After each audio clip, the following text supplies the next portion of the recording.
How's it going, guys and geeks? Welcome back to the Geekritique show. We're your hosts. I'm Jen. I'm Dakota. And we're going to review The Legend of Korra. Earth, fire, air, water. Obviously, we're really late to this party, but for us, it's like we've been trying to watch Legend of Korra literally since we got engaged, so I don't know how long ago that was. We weren't trying very hard, clearly. Yeah, we were like trying and failing. And I think for me, because I grew up with Avatar: The Last Airbender, every time I tried to jump into Korra, it was just so different. It was more mature. It wasn't trying to be Avatar: The Last Airbender, which I guess is like, now that I've watched the show, it's a good thing. Mm-hmm. But like, it just kept feeling like I would rather just go back and watch Avatar: The Last Airbender every time we tried. But now that it's on Netflix, we went through Avatar: The Last Airbender and then like right afterwards went into Legend of Korra. And it was a totally new experience. We got like really into it this time and it was super fun. Absolutely, yeah. You grew up with Avatar: The Last Airbender. You introduced me when we were dating. And then after I proposed to you, and you said yes, I introduced you to The Legend of Korra. And we kind of stopped after the first season, for whatever reason. We were watching it on an airplane, and we watched, like, I don't know, like 3 episodes or something, and I did like it, but then we just totally dropped off. Yeah. Yeah. So now that it's on Netflix, and Avatar is, like, one of the biggest things ever nowadays, we decided we were going to, give it another try. And ultimately, I think we enjoyed it quite a bit. It did have its downs, though. Some pretty significant downs. For my personality type, and yours as well, right around season 2, the episodes just felt flat and the protagonists felt all over the place. Yeah, and I think, too, it's because, like, the first season was just, like really well done, and you could tell they weren't planning on moving forward. And that's why, like, once you get into season 2, it's, like, I think it was kind of like the show creators trying to, like, figure out like what to do next. Yeah, it was like, I think probably Nickelodeon was like, this is great, here's more money, do it. And they're like, oh, okay. I like the choices that they made, that they decided to go into like the spirit realm more and stuff like that. But it was just like, I don't know, it was just very disjointed. One thing, just stylistic thing that I enjoyed a lot with the overall like jump from The Last Airbender to The Legend of Korra is the name of the book and like the idea or the books of the seasons. Mm-hmm. So with The Last Airbender, you have you start with book 1, water, then earth, then fire, and then the next cyclical one would be air. So the next season would have been air. So they started The Legend of Korra with her learning air, and that's what they named the first book after. And I kind of like that balance almost. Mm-hmm. And also the cycle of the Avatar kind of follows the cycle of the season. So I appreciate that they've just kept going that route. And I hope that they do a third season, or a third show rather, with an Earth Kingdom Avatar. Small plug, I know, but you can check out my theory on that on this video right here. And I thought Air, the first book, was really strong. Mm-hmm. Maybe not as strong as some of the highs of The Last Airbender, but it was enjoyable. It was interesting seeing how this world has developed over the past 70 years since the time of The Last Airbender. Yes, and I love that the technology for all of the different... I mean, you see this over all 3 books, how each of the different types of benders develop their own technology separately, and how that kind of influences their culture. I think that's really cool. So yeah, Air, the first book, started and ended really well. I think, honestly, I was floored by the season finale of that, where they were able to kind of bring all the disparate plots together, and they were able to meet the threat. And the way it was handled was just so strong for me. I think that's the best of the endings of each of the 4 seasons for me. And then we get into season 2. And we're going to stay spoiler-free for the beginning of this discussion. So we'll talk about our overall moods towards each season. Mm-hmm. And then we'll get back into like talking about the different villains and like how it all fell into place. So season 2, what were your opinions of season 2? It's called Spirits. I liked what they did. It felt very like Miyazaki to me a lot of times, and I really like Miyazaki, so I thought that was like kind of cool. But it's just like, as far as what the characters are doing, it felt very much like Korra seemed confused about what to do next all the time, but I think that was because like the show just didn't have that same direction, like pushing it forward, at least to me, and there kept being like unexpected turns. I thought it was really funny though. Like I really liked like her cousins, the twins, and like the relationship with Bolin, and like the dialogue was really cute. I thought it was like fun. But Korra's personality that season really got on my nerves. Like really got on my nerves. So she became the character type that I hate most in protagonists. It's kind of the Katniss Everdeen protagonist type, where it's impossible for the person in this place, Korra, to think 2 steps ahead of herself. She's like kind of just like a juggernaut type character where all she sees is what's right in front of her. Anyone else who has a different opinion can shove it, because her opinion is the good one. I'm the Avatar. I'm going to do it on my own. And you guys don't need to help me. But if you want, you can.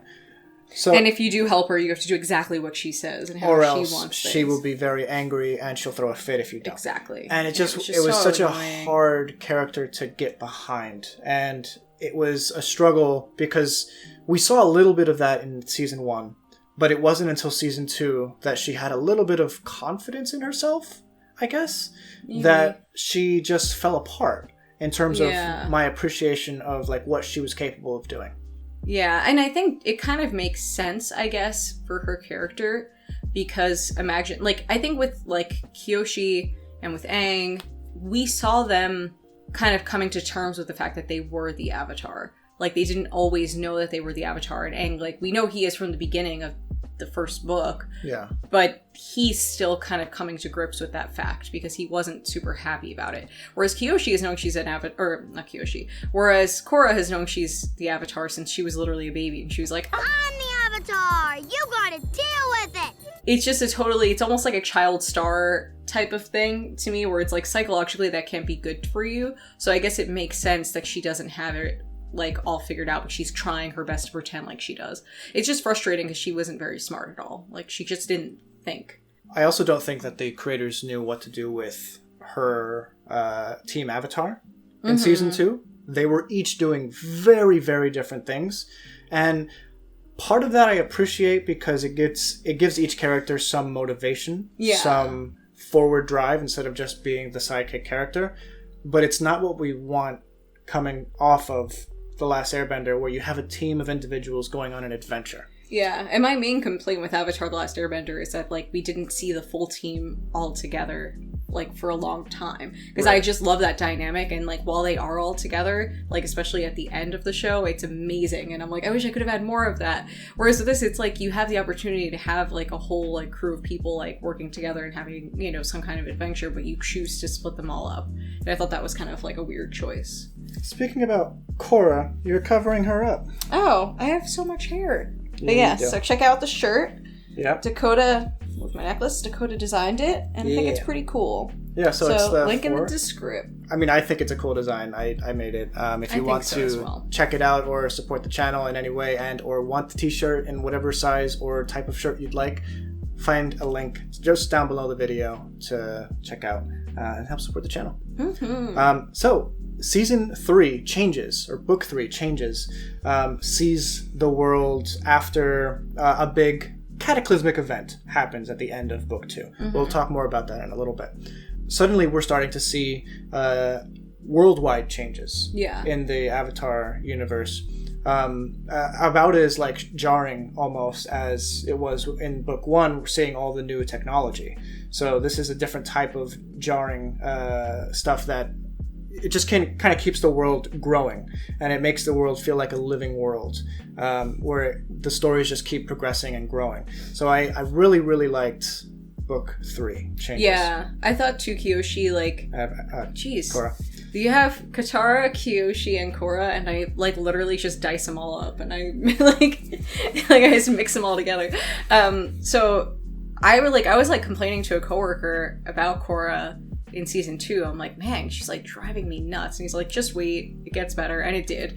Because I think like definitely in season 3, she like finds herself, she admits that she was wrong. And I think that that's one kind of like cool thing about this show is there are like consequences for people's like undesirable personality traits, and they actually work on them and grow. And she basically acknowledges like, yeah, that was like really dumb. And even I think in season 2 they like make fun of Korra because like there's a scene where she's like, let's just go beat him up, and Mako's like, no. And she's like, oh yeah, you're right, that is smarter. Yeah. So it's like they do like they just kind of like that was season 3. That was season 3. Yeah. Okay, so they're kind of like making fun of the fact that she's like that and kind of like moving forward like, okay. So one thing that I do and don't like about the show is that it is kind of like meta. Like there are times where it kind of like requires you to know more knowledge than... No, not just that. Like it'll like explain itself. Like there's a scene where like basically like we don't get a ton of action from Katara out of this show, and someone says like, well, that's why Katara doesn't go around beating people up all the time. It's you gotta let go sometimes. But it was like I felt like sometimes it was the show writers like reacting to the feedback they were getting from the fans in the dialogue. Interesting. Which is, I don't know if I like it or not. It's like a good thing because it's like cool that you're listening to your audience and acknowledging things, but then when I have to think, oh, that's the director talking and not the character talking, it's like I'm being taken out of it. Interesting. You know, so then it's like...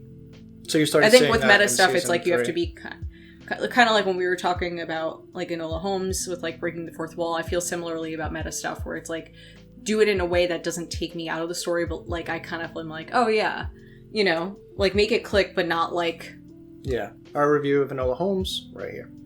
Book 4, Balance. This is the one where it's several years have transpired from the last couple seasons, and the Avatar has been out of commission for whatever reason.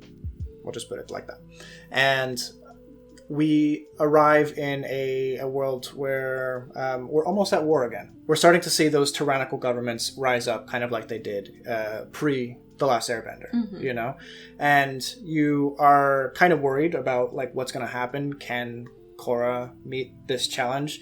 And on occasion, they don't have her win the battle, you know? And I think that that's a very important thing for a show to do, is not always have the protagonist win.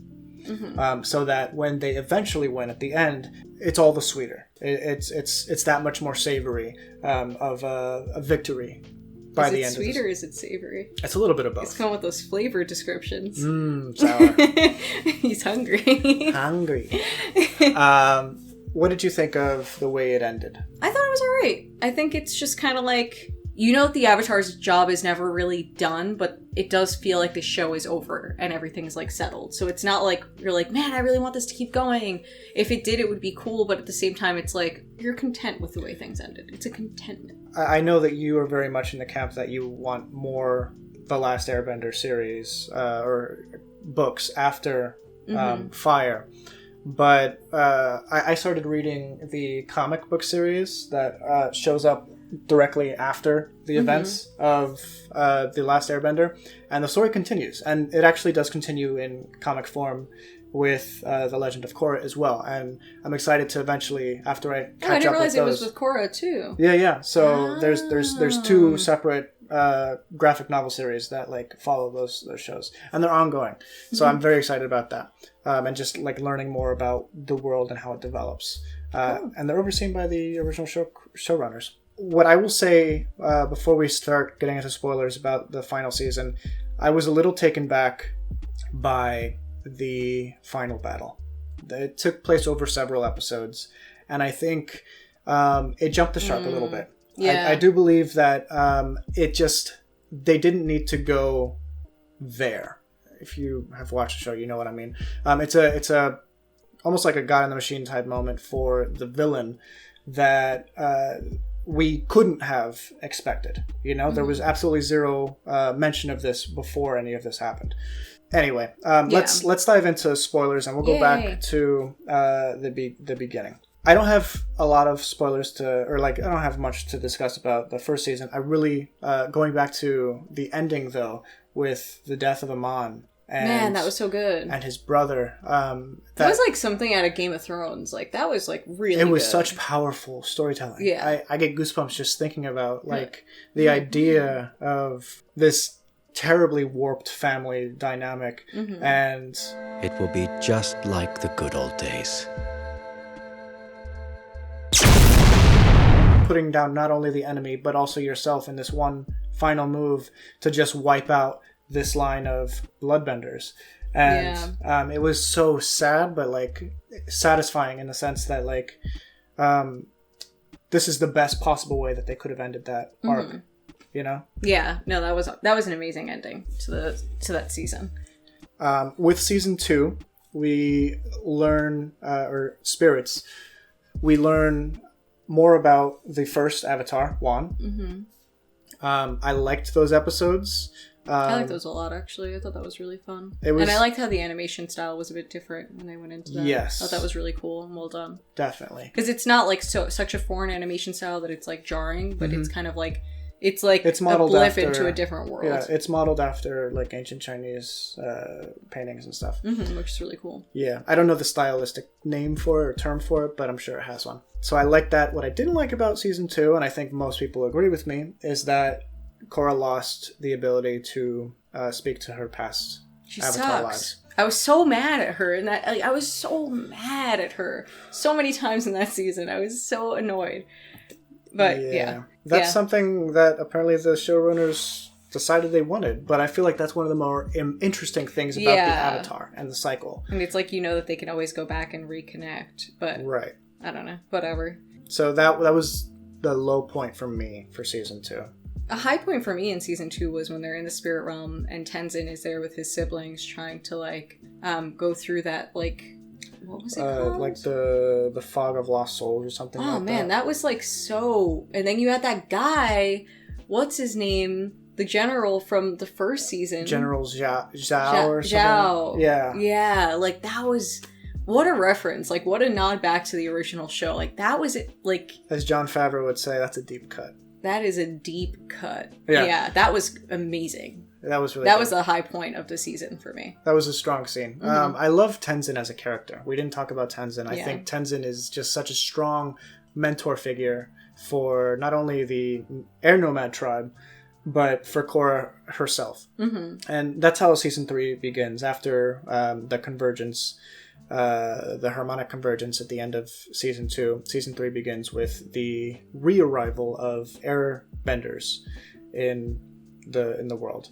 Yeah, which I think that was a really cool idea, because it's like it kept the story super fresh. Yeah, and now Tenzin finally is able to like, you know, do what his father wanted him to do his whole life. I like that they didn't villainize Aang in the season, but they kind of showed like his flaws a bit as like a parent, and I thought that was kind of interesting, because it's like, yeah, Tenzin, to you dad was great because you're an airbender. To us it was like you guys were going on vacations together all the time and we were just like there, you know. And I thought that was like kind of an interesting choice. Yeah, that was an interesting flaw that they added to Aang. And you know, it's one of those things like you don't want to meet your heroes.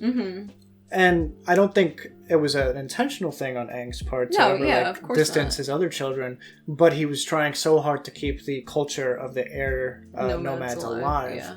So, yeah. That was so important to him and his legacy, and it's cool to see that coming about for his son. And I love, like, Tenzin's kids. Another character that I really like that I feel like kind of is, like, simplified, but it has a lot more to him is Mako. I actually really like Mako as, like, a character. Like, even though he's kind of, like, a stupid boy at first and just like, I like you, no, I like you, blah, blah, blah. But, like, he comes into his own. Yeah, and he kind of just, I don't know, becomes, like, he's a real individual. And he's just kind of, like, doing his own thing and trying to figure out his own path. And I admire that. I really like the villains of the third season. Zahir and the other, like, crazy benders. Like, the strongest benders that we've ever seen are just, like, the most evil people possible. They were cool. Oh, man, that was awesome. And then in the last season, you had Kuvira, who... She's like kind of like a Dolores Umbridge, where you hate her so much that you're like, yeah, she's a good character because I freaking hate her guts. I hated her. But... she was just the worst. She made for a great villain. Yeah, she was great. She made for a great villain. She was strong. She had a plan, like, that you understood. Yeah. She wasn't an idiot, like... You know, she was like a strong character. But she was super power hungry. And that ended up being her downfall. What I don't like, and we touched upon this earlier, is the big mecha fight. Like, I don't think we ever needed that. You know? In a world where everyone has superpower. Not everyone, but a lot of people have superpowers. Yeah. You introduce it's something... like, oh, we have all these, like, things. You introduce something that their superpowers can't really do anything about. They need other... mecha suits to even be able to touch the thing, to get inside it. And that really bothered me, I like the part with the dad, though, with Asami's dad. I did and too. That he was able to redeem himself. So, I don't know. I feel like for characters like Asami and her dad, it's like, I guess they could have just been in mecha suits. I don't know. Is it mecha suits? Mecha suits, whatever, suits? I don't know. It was just a bit, like, you're just kind of like watching it and you're like, all right. Yeah. But there were some cool points. I guess, too, it was kind of like a nod back to, where they have to, like, go into that big, like, freight car thing from the Fire Nation that they're trying to get into the walls, the boss thing say. Yeah. Like, it kind of reminded me of that, where it's like, okay, let's hit the weak points and, like, go from there. But with that, they were able to stop it with bending. And that's where, like, this episode, you couldn't do that without another mech suit. Yeah, which is, like, so that bothered kind of interesting. I think, too, it's kind of like how technology is outshining, like, the old spirit ways, which I think is kind of unfortunate.